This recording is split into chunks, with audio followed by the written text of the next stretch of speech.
If your dishwasher isn't draining properly, there are a few things you can do to clear it. You'll need a couple of hours and the following items.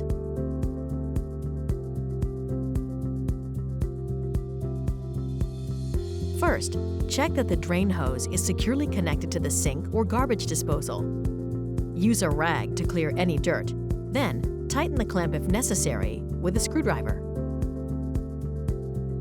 To clear any clanking noise that you may hear when you turn the disposal on, safely pour a non-toxic drain cleaner into the garbage disposal, following manufacturer guidelines. You can also check the dishwasher's filter to ensure debris isn't stopping the water flow. After unscrewing the casing, remove the filter. Clean it using a soft toothbrush, then rinse. Once clean, screw the filter back into place. If the dishwasher is still slow to drain, try clearing it from the inside with a DIY mixture of equal parts baking soda and vinegar.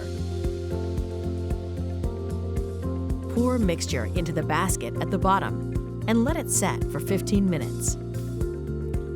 Finish by pouring hot water down the basket and running the rinse cycle.